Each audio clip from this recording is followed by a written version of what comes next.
এই বেটা, হ্যাঁ কে তুই? এগুলোকে নিজের বাপ দাদার সম্পত্তি মনে করে নিচ্ছিস? হ্যাঁ, কে কে কে কে- কে আপনি? কে কি? আমি এই গুপ্ত ধনের মালিক। আমি তো ভেবেছিলাম এগুলো সব অনেক পুরনো, এর কোনো মালিক নেই, তাই কিছু নিচ্ছিলাম। পোকা কোথাকার, চারিদিকের আলো দেখেও কি বুঝতে পারিস না এগুলো পুরনো না? হ্যাঁ, আপনি ঠিকই বলেছেন, আমার ভুল হয়েছে। কিন্তু আমি এক অসহায়, আমার কিছুই নেই, থাকার মতো কোনো জায়গাও নেই।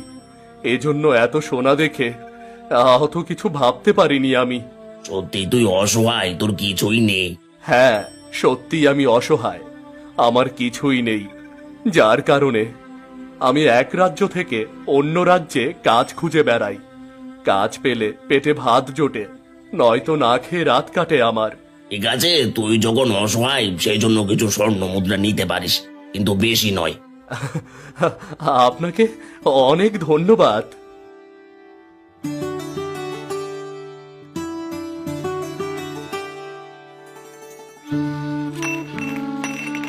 যা যা, এবার চলে যা, আর কখনো ভুলেও এখানে আসবি না। হ্যাঁ হ্যাঁ হ্যাঁ, আর আসবো না।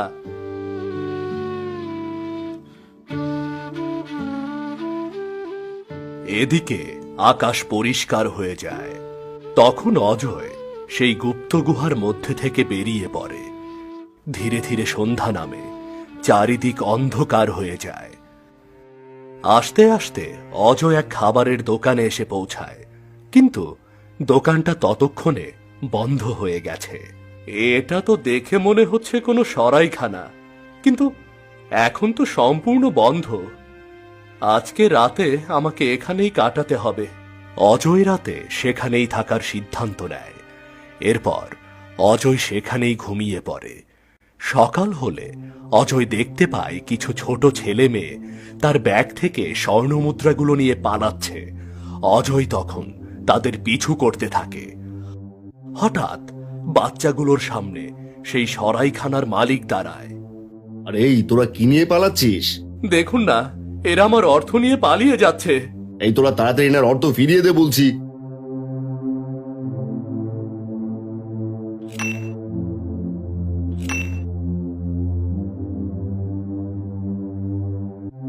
এ কি, এগুলো তো সব স্বর্ণ মুদ্রা। এত স্বর্ণ মুদ্রা তুমি কোথায় পেলে? এগুলো আমি কোথায় পেলাম তা জেনে আপনি কি করবেন? আমার সম্পদ তো আমার কাছেই থাকবে। হ্যাঁ হ্যাঁ, তুমি ঠিকই বলেছ। তোমার অর্থের ব্যাপারে আমার জেনেই বা কি লাভ। তবে আপনাকে অনেক ধন্যবাদ, আপনার জন্যই আমার চুরি হওয়া অর্থগুলো আমি ফেরত পেলাম। না না, ধন্যবাদ দিতে হবে না। কিন্তু তুমি এখন কোথায় যাবে? আমার যাওয়ার কোনো জায়গা নেই, কারণ আমার আপন বলতে কেউ নেই।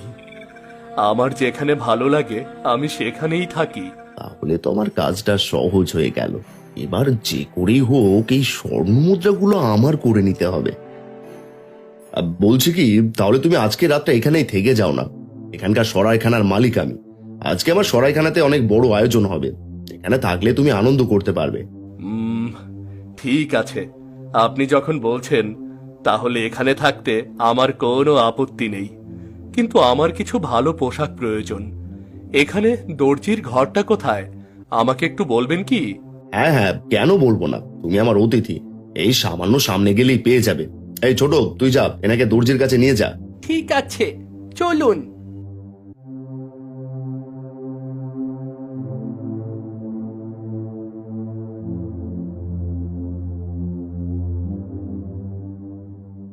আচ্ছা, তোমার কাছে তো অনেক স্বর্ণ মুদ্রা আছে, তুমি চাইলেই তো আমাদের রাজ্যের রাজকুমারীকে বিয়ে করে এখান থেকে যেতে পারো। তা না করে অযথা এক রাজ্য থেকে অন্য রাজ্যে ঘুরে বেড়াও কেন? কেন, তোমাদের রাজ্যের রাজকুমারী কি অনেক সুন্দর? হ্যাঁ, অনেক সুন্দর, কিন্তু রানী তাকে মহল থেকে বের হতে দেয় না। কেউ কেউ বলে মহারানী রাজকুমারীর সৎমা বলে এমন করে রেখেছে। বলো কি, তাহলে তো তোমাদের রাজকুমারীকে দেখতেই হবে।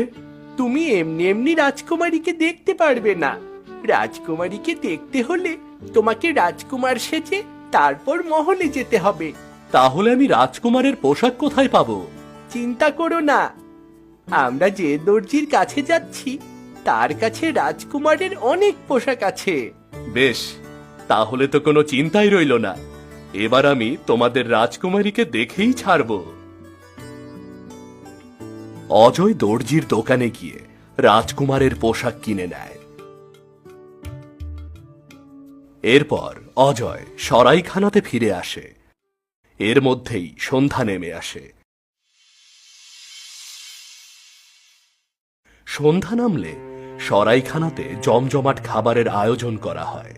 সেখানে অজয় রাজকুমারের পোশাক পরিধান করে সবার সামনে উপস্থিত হয়। শুনুন সবাই, আজকের এই অনুষ্ঠানে আপনারা সবাই আমার অতিথি। আজকের এই অনুষ্ঠানের সকল খরচ আমি বহন করব। আপনারা কেউ লজ্জা পাবেন না, যার যেমন ইচ্ছা তেমনই খাবেন আপনারা। অজয়ের কথায় সেখানকার সবাই পেট পুরে খাওয়া শুরু করে। অনুষ্ঠান শেষ করে সবাই সরাইখানা থেকে চলে যায়। এরপর সরাইখানার মালিক অজয়কে নিয়ে খাবারের হিসেবে বসে পড়ে। শোনো, সবাই আজকে তোমার কথাতে সবচেয়ে দামি দামি খাবার খেয়েছে। সব দিয়ে দাম হয়েছে 90 স্বর্ণমুদ্রা। এসব কি বলছেন? 90 স্বর্ণমুদ্রা দিয়ে তো পুরো রাজ্যের মানুষকে খাওয়ানো যাবে। শোনো, আমাদের রাজ্যে সোনার চেয়ে খাবারের মূল্য বেশি, আর তোমার কথাতেই সবাই এত দামি খাবার খেয়েছে। তুমি এখন আমার খাবারের পয়সা দাও। কিন্তু আমার কাছে তো মাত্র 80 স্বর্ণমুদ্রা আছে। 80 স্বর্ণমুদ্রা আছে মানে? ওসব আমি বুঝি না, তোমাকে 90 স্বর্ণমুদ্রাই দিতে হবে। তাহলে আমি বাকি 10 স্বর্ণমুদ্রা কোথায় পাবো? কোথায় পাবে তা জানি না। মনে রেখো, তুমি যদি আমার খাবারের পয়সা পরিশোধ না করতে পারো, তাহলে তোমাকে কাজ করে তা পরিশোধ করতে হবে। এসব কি বলছেন? আমাকে কাজ করে পরিশোধ করতে হবে? আমার মনে হচ্ছে আপনি ইচ্ছা করে এগুলো করছেন। আমার সব অর্থ লুটে নেওয়ার জন্য এই সম্পূর্ণ পরিকল্পনা আপনার। হ্যাঁ, যদি মনে করো তাই, কিন্তু আমার পয়সা ফেরত না দিয়ে কোথাও যেতে পারবে না, এই বলে দিলাম। যাও, এখন গিয়ে ঘুমিয়ে পড়ো। সকাল হলে হয় পয়সা দেবে, নয়তো কাজে লেগে পড়বে।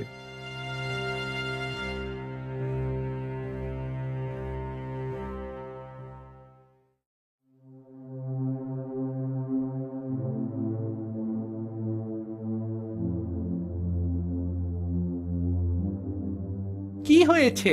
মন খারাপ কেন? মন খারাপ হবে না? তোমাদের মালিক চালাকি করে আমার সব অর্থ লুটে নিয়েছে। তারপরেও নাকি তার টাকা পরিশোধ হয়নি। কাল থেকে আমাকে এখানে কাজ করতে হবে। তাহলে এবার বুঝতে পেরেছো আমাদের মালিক কেমন? আসলে আমিও তোমার মতো এতিম।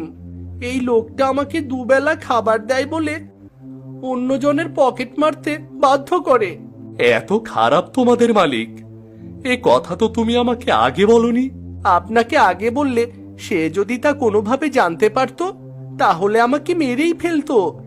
এজন্যই আপনাকে বলিনি। এখন আপনি ঘুমিয়ে পড়ুন, সকাল হলে কাজ করতে হবে। আমি চললাম।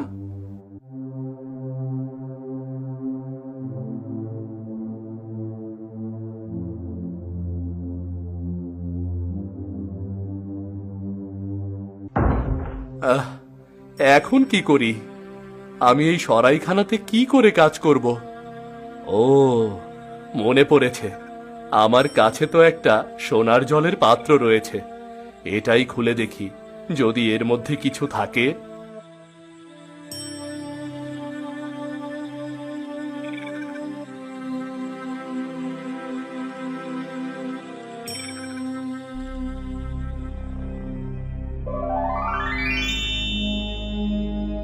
এ কি? আপনি এখানে কেন? আমি তো ওই সোনার পাত্রের মধ্যেই থাকি। আর তুমি যে ওর ঢাকনাটা খুললে আমি অমনি বেরিয়ে এলাম। কিন্তু আমি তো আপনাকে ওই গুপ্তধনের গুহার মধ্যে দেখেছিলাম। হ্যাঁ, আমি ওখানেই থাকি, আবার এই পাত্রের মধ্যেও থাকি। তবে যার কাছে এই পাত্র থাকে শুধু তার কথাই শুনি। সেদিন তুমি কখন ওই পাত্রটা তোমার কাছে তুলে নিয়েছিলে তা আমি বুঝতে পারিনি। কিন্তু আপনি এই পাত্রের মধ্যে কেন থাকেন? শুনতে চাও? তাহলে শোনো। আমি খুব স্বর্ণপ্রিয় মানুষ ছিলাম। স্বর্ণ সংরক্ষণ করা আমার নেশা ছিল। আমার ব্যবহারের সবকিছু আমি স্বর্ণ দিয়ে তৈরি করেছিলাম। একদিন এক বৃদ্ধ আমার কাছ থেকে জল চেয়েছিল, কিন্তু এই সোনার পাত্রে জল ছিল বলে আমি তাকে তা দিইনি। সেই দিন সেই বৃদ্ধ আমাকে অভিশাপ করেছিল, আমার জমানোর স্বর্ণ আমি কখনোই ব্যবহার করতে পারবো না। যার কাছে এই পাত্র থাকবে সেই আমার সব জমানো স্বর্ণ ব্যবহার করবে, আর আমি তার কথাই শুনবো। আর সেই থেকে আমি এই পাত্রে বন্দী হয়ে আছি। এবার বলো তোমার কি চাই? তুমি কি আমার সব স্বর্ণ চাও? না, আমার আপনার সব স্বর্ণের প্রয়োজন নেই, কিন্তু এখন আমার কিছু স্বর্ণের প্রয়োজন, যাতে আমি এই সরাইখানার ঋণ পরিশোধ করতে পারি। ঠিক আছে, আমি তোমাকে এখনই সেই পরিমাণ স্বর্ণ এনে দিচ্ছি। এই নাও। এবার বলো তুমি আর কি চাও? আপনি কি রাজকুমারীকে দেখার ব্যবস্থা করে দিতে পারবেন? হ্যাঁ, অবশ্যই পারবো। তুমি শুধু বলো, আমি রাজকুমারীকে তোমার সামনে হাজির করব। বেশ, তাহলে রাজকুমারীকে আমার কাছে নিয়ে আসুন, আমি রাজকুমারীকে দেখতে চাই। কিছু সময় অপেক্ষা করো, আমি রাজকুমারীকে তোমার কাছে নিয়ে আসছি। এদিকে রাজ্যের রানী রাজকুমারীর সৎমা, সে নিজের স্বার্থের রাজকুমারীকে মহল থেকে বের হতে দেয় না, কিন্তু রাজাকে তা বুঝতে দেয় না। রাতের বেলা রাজকুমারী ঘুমাচ্ছিল, তখন রানী রাজার সঙ্গে রাজকুমারীকে দেখতে যায়, আর মনে মনে একটাই ভয়, জ্যোতিষীর কথা যেন সত্য না হয়। যাক, রাজকুমারী এখনো তার ঘরেই আছে। এসব কি বলছো? আমার মেয়ে আবার কোথায় যাবে? মহারাজ, আপনার কি মনে নেই জ্যোতিষী কি বলেছে? রাজকুমারীর ভবিষ্যৎবাণী অনুযায়ী এক গরিব এতিম ছেলে এসে এই রাজকুমারীকে বিয়ে করবে। আরে এই জন্যই তো আমি রাজকুমারীকে মহলের বাইরে যেতেই দিই না।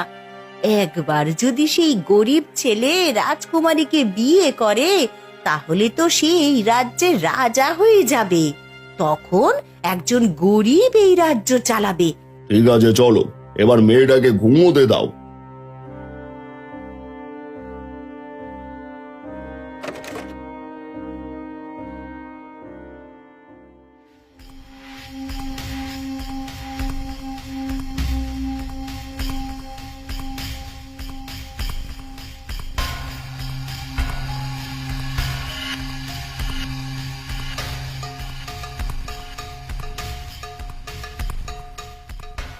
বাহ, এত সুন্দর রাজকুমারী আমি কখনো কল্পনাও করিনি। এই রাজ্যের রাজকুমারী এত সুন্দর হবে।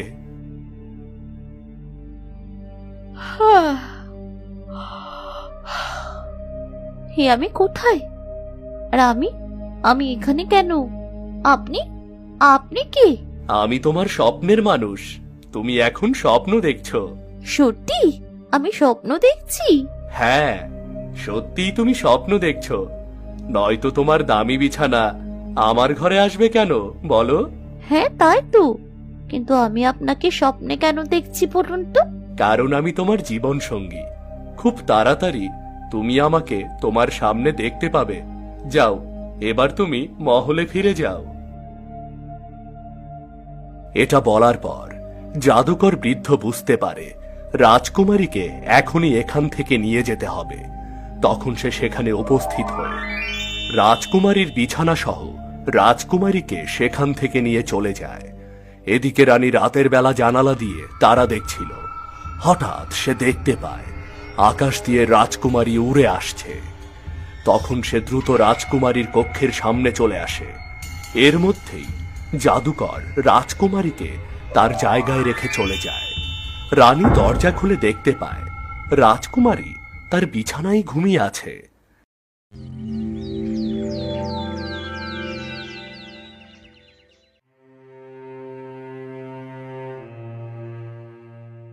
এই বেটা, ওঠ ওঠ বলছি, ওঠ। রাজকুমারের পোশাক পরে রাজকুমারের মতো ঘুমাচ্ছে। এই ওঠ বলছি, তুই ঘুমালে আমার দোকানের কাজ করবে কে? হ্যাঁ, ওঠ। কি হয়েছে, ডাকছো কেন? কি হয়েছে মানে? তুমি ঘুমালে আমার সরাইখানার কাজ কে করবে? যাও, থালা বাসনগুলো মেজে পরিষ্কার করো। না, আমি তোমার কাজ করব না। কাজ করবে না, ঠিক আছে, তাহলে আমার বাকি পয়সাগুলো এখনই ফেরত দাও। হ্যাঁ, দিচ্ছি।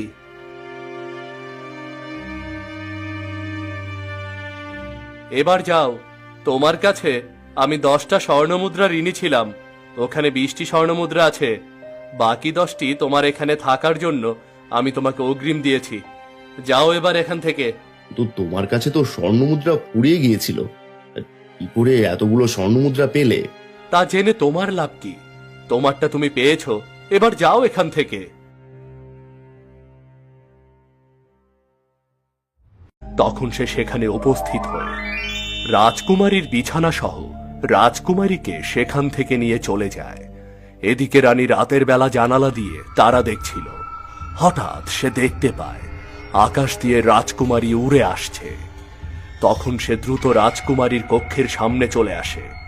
এর মধ্যেই জাদুকর রাজকুমারীকে তার জায়গায় রেখে চলে যায়। রানী দরজা খুলে দেখতে পায় রাজকুমারী তার বিছানায় ঘুমিয়ে আছে।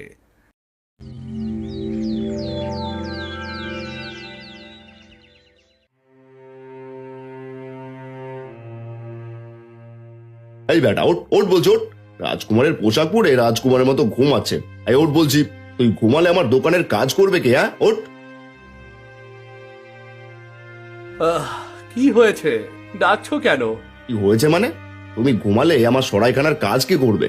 যাও থালা বাসনগুলো মেজে পরিষ্কার করো। না, আমি তোমার কাজ করব না। কাজ করবে না ঠিক আছে, তাহলে আমার বাকি পয়সাগুলো এখনই ফেরত দাও। হ্যাঁ দিচ্ছি।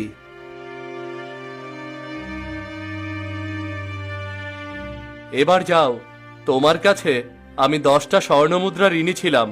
ওখানে 20টি স্বর্ণমুদ্রা আছে। বাকি 10টি তোমার এখানে থাকার জন্য আমি তোমাকে অগ্রিম দিয়েছি। যাও এবার এখান থেকে। তো তোমার কাছে তো স্বর্ণমুদ্রা ফুরিয়ে গিয়েছিল, কি করে এতগুলো স্বর্ণমুদ্রা পেলে? তা জেনে তোমার লাভ কি? তোমারটা তুমি পেয়েছো, এবার যাও এখান থেকে।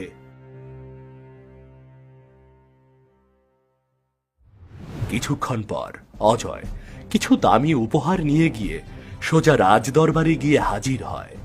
সেখানে রাজকুমারী অজয়কে দেখে অনেক অবাক হয়ে যায়।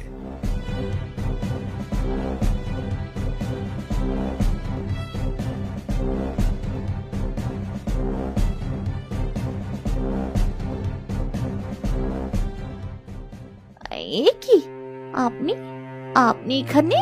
রাজকুমারী, তুমি কে কে চেনো? হ্যাঁ পিতাজি, আমি তো এনাকেই সেদিন রাতে আমার স্বপ্নে দেখেছিলাম। এই যুবক, কে তুমি? কি তোমার পরিচয়? মহারাজ, আমি উত্তরপ্রদেশের রাজকুমার। আমি রাজকুমারীর সৌন্দর্যের বর্ণনা শুনে রাজকুমারীকে দেখার জন্য এসেছি।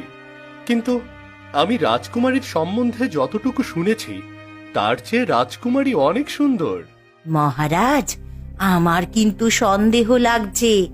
আমার মনে হচ্ছে এ কোনো রাজকুমার নয়, এ সেই জ্যোতিষীর বলা গরিব এতিম ছেলে যে কালো জাদুর অধিকারী। এসব কি বলছো রানী?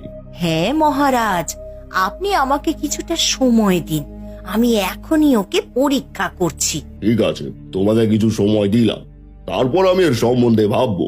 এই ছেলে, তুমি কি রাজকুমারীকে সত্যি পছন্দ করো? হ্যাঁ, আমি রাজকুমারীকে দেখে মুগ্ধ। আপনারা অনুমতি দিলে আমি তাকে আমার রানী করতে চাই। বেশ, তাহলে তোমাকে এক কাজ করতে হবে। কিছু সময়ের মধ্যেই তুমি যদি আমার জন্য এই একই রকমের একটা হার আর মহারাজের জন্য একই রকমের একটা মুকুট তৈরি করে এনে দিতে পারো, তাহলেই আমরা বিশ্বাস করব যে তুমি সত্যিকারের রাজকুমার। ঠিক আছে, আমাকে কিছুটা সময় দিন। আমি আপনার জন্য হার আর মহারাজের জন্য মুকুট তৈরি করে আনছি। ঠিক আছে, তোমাকে সময় দেওয়া হলো।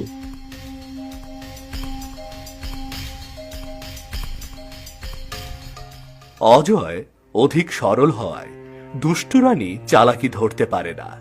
তাই সে নির্জন কক্ষে গিয়ে তার জাদুর পাত্র ব্যবহার করে গুপ্তধনের জাদুকরকে দিয়ে রানীর জন্য হার আর রাজার জন্য মুকুট বানিয়ে নেয়। এরপর অজয় রানীর হার ও রাজার জন্য মুকুট নিয়ে তাদের সামনে হাজির হয়। মহারানী, আপনার কথা মতো আপনার হার আর মহারাজের মুকুট এনেছি। দেখলেন মহারাজ, দেখলেন তো আমার কথাই ঠিক। এই ছেলে কোনো রাজকুমার না, এই ছেলে এক জাদুকর। তা না হলে এত তাড়াতাড়ি একই রকমের হার আর একই রকমের মুকুট কি করে বানিয়ে আনতে পারে? হ্যাঁ, তুমি ঠিকই বলেছো। প্রহরী, বন্দি করো এই যুবকটাকে। মহারাজ, এখানে আমার অপরাধটা কি? আমাকে কেন বন্দি করছেন? হ্যাঁ পিতাজি, আপনি ওনাকে কেন বন্দি করেছেন? ওকে ছেড়ে দিতে বলুন। তুমি চুপ করে থাকো রাজকুমারী। এই প্রহরী, তোমরা একে নিয়ে গিয়ে কারাগারে বন্দি করো। মহারানী, আমার অপরাধটা কি? কোন অপরাধে আমাকে বন্দি করছেন? তোমার অপরাধ, তুমি কোনো রাজকুমার না, তুমি এক কালো জাদুকর। আর তোমার কথা অনেক আগেই জ্যোতিষী রাজকুমারীর ভবিষ্যৎবাণীতে বলে গেছে। তাই তোমার হাত থেকে রাজকুমারীকে সুরক্ষিত রাখতে তোমাকে বন্দি করতেই হবে। প্রহরী, নিয়ে যাও ওকে। অজয়কে কারাগারে বন্দি করার কিছুক্ষণ পর রাজকুমারী সেখানে গিয়ে উপস্থিত হয়। এ কি রাজকুমারী, তুমি তুমি এখানে কেন? মহারানী তো আমাকে বন্দি করিয়েছে, আর তুমি এসেছো কেন? আমি এসেছি কারণ আমার সৎমা, সে আমার কখনো ভালো চায় না। তাছাড়া আপনার সঙ্গে আমার বিয়ে যদি ভবিষ্যৎবাণীতে লেখা থাকে, তাহলে আমি আমার ভাগ্যের বিরোধিতা কেন করব? তার মানে তুমি আমাকে পছন্দ করো? হ্যাঁ, পছন্দ করি, আর এই জন্যই তো আপনাকে এখানে নিয়ে এসেছি। তুমি আমাকে পছন্দ করবে এটা আমি স্বপ্নেও ভাবতে পারিনি। তবে চিন্তা করো না রাজকুমারী, তোমাকে আমার কাছ থেকে কেউ আলাদা করতে পারবে না। আর আজ রাতে তোমাকে স্বপ্নে নয়, বাস্তবে আমার কাছে নিয়ে আসব। এবার তুমি নিশ্চিন্তে ফিরে যাও। আমাকে কি করে নিয়ে যাবেন? আপনি নিজেই তো বন্দী হয়ে আছেন। ও নিয়ে তোমাকে চিন্তা করতে হবে না। মহারানী আমাকে কালো জাদুকর ভাবলেও আমার একজন ভালো জাদুকর বন্ধু আছে। সে আমাদের দুজনকে এক করতে সাহায্য করবে। ঠিক আছে, তাহলে আমি চললাম।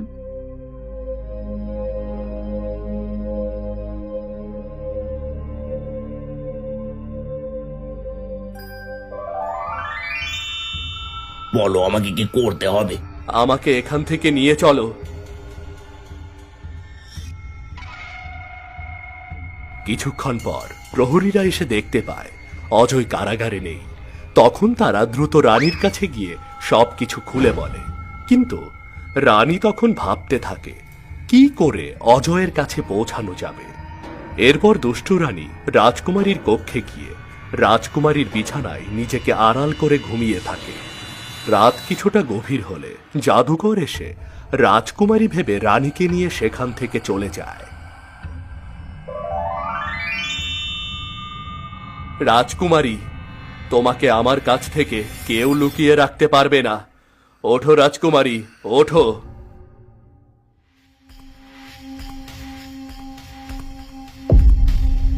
এ কি, আপনি আপনি কেন? আমি কেন? দুষ্ট ছোকরা, কি ভেবেছিস আমি তোর চালাকি ধরতে পারবো না? তুই কখনোই রাজকুমারীকে পাবি না। আমি কখনোই তোর মতন গরিবের সাথে রাজকুমারীকে মেনে নেব না।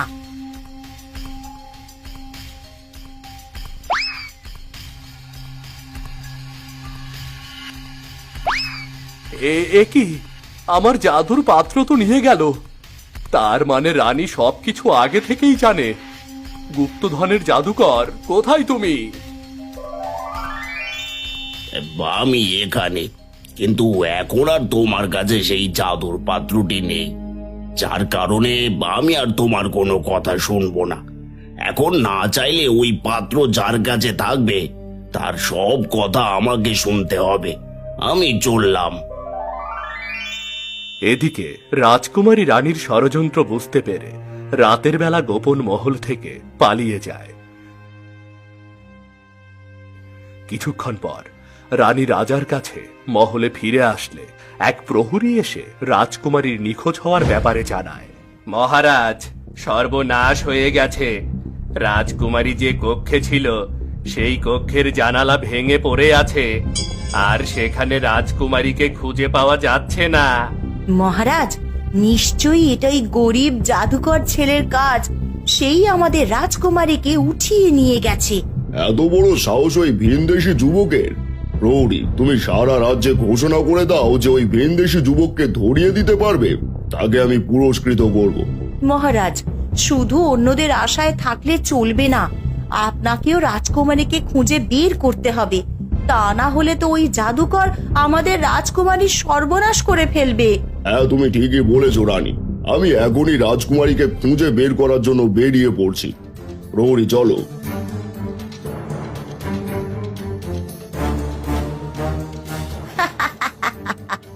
এইবার পুরো মহল ফাঁকা। এইটাই তো উপযুক্ত সময়। এতদিন এই সুযোগের অপেক্ষায় তো ছিলাম।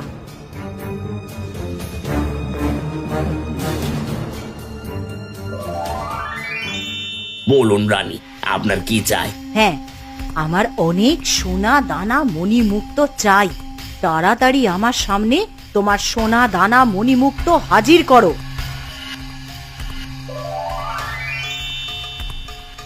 না, আমার আরো চাই, আরো চাই।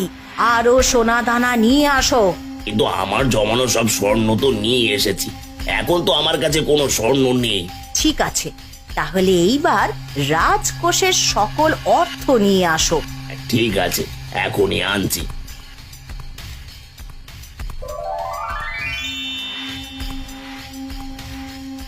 মহারানী, রাজকোষের সকল অর্থ নিয়ে এসেছি, এবার বলুন আমাকে কি করতে হবে?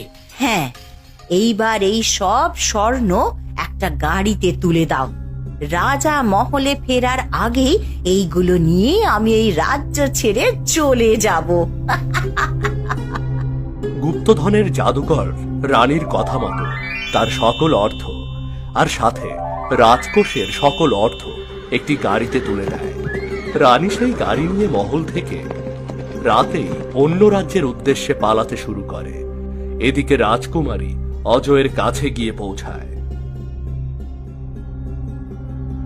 এ কি রাজকুমারী, তুমি? হ্যাঁ, আমি।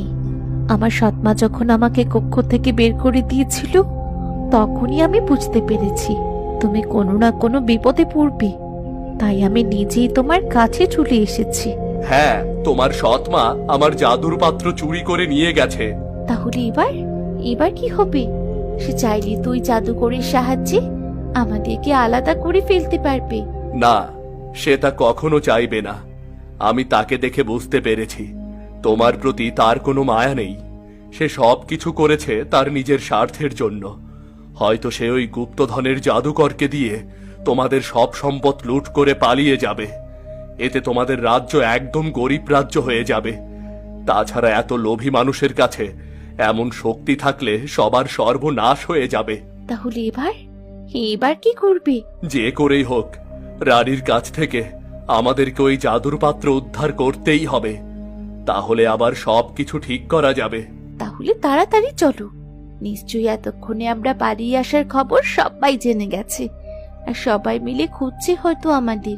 ঠিক আছে, চলো। অজয় আর রাজকুমারী রাজার হাত থেকে লুকানোর জন্য একটা পাহাড়ি রাস্তা দিয়ে যাচ্ছিল।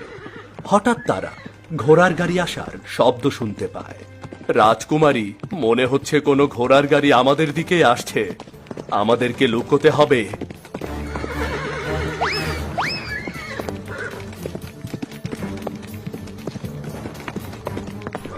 এ কি? এ তো আমার সৎমা। এত রাতে ঘোড়ার গাড়িতে সে কাকে নিয়ে যাচ্ছে? আমার মনে হয় রানী রাজকোষের সকল অর্থ নিয়ে রাজ্য থেকে পালিয়ে যাচ্ছে। যে করেই হোক রানীকে থামাতে হবে, আর রানীর কাছে থাকা ওই জাদুর পাত্র উদ্ধার করতে হবে। তাহলে এখন কি করবে? কিছু তো একটা করতেই হবে।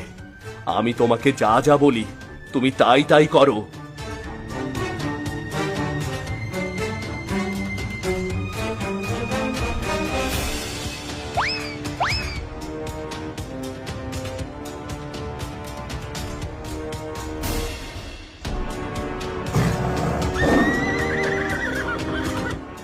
ও মা, এ তো বাঘ!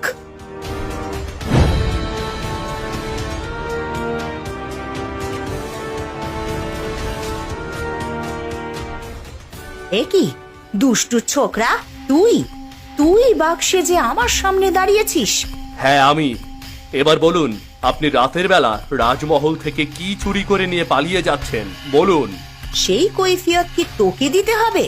তাড়াতাড়ি আমার রাস্তা থেকে সরে দাঁড়া, নয়তো জাদুকরকে দিয়ে তোকে শায়েস্তা করাবো। তা তো আর আপনি করতে পারবেন না, কারণ এই জাদুর পাত্র আর আপনার কাছে নেই।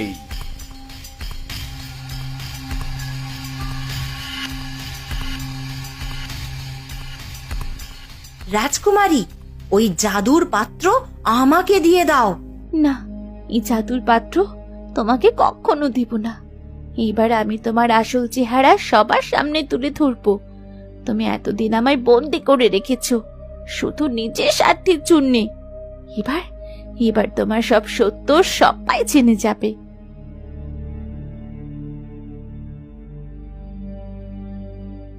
মহারাজ, মহারাজ আপনি? হ্যাঁ আমি। এবার বলো তুমি এত রাতে এখানে কেন? মহারাজ, এই জাদুকর ছেলে আপনার রাজকোষের সকল অর্থ আর রাজকুমারীকে নিয়ে পালিয়ে যেতে চেয়েছিল। আমি তাদের কাছ থেকে আপনার অর্থ ফিরিয়ে নিতে এসেছি। দেখুন না কিভাবে আমার সামনে দাঁড়িয়েছে। চুপ করো রানী, আমি সবটা জেনে এসেছি। তুমি এতদিন এই সুযোগটার অপেক্ষা করছিলে, আর যেমনি সুযোগ পেয়েছো অমনি রাজকোষের সকল অর্থ নিয়ে পালিয়ে এসেছো। এবার তোমার কঠিন বিচার হবে। মহারাজ, আমাকে ক্ষমা করে দিন, আমাকে ক্ষমা করে দিন মহারাজ। তোমার কোনো ক্ষমা নেই। রাজকুমারী, অজয়কে নিয়ে মহলে চলো। আমি কালই তোমাদের দুহাত এক করে দেব, আর আমার রাজ্যের সকল দায়িত্ব অজয়ের ওপর অর্পিত করব। রাজা রানীর সব ষড়যন্ত্র বুঝতে পেরে রানীকে কারাগারে বন্দী করে, আর অজয় ও রাজকুমারীকে বিয়ে দিয়ে অজয়কে রাজ্যের রাজা ঘোষণা করে। এরপর অজয় আর রাজকুমারী সুখে শান্তিতে বসবাস করতে থাকে।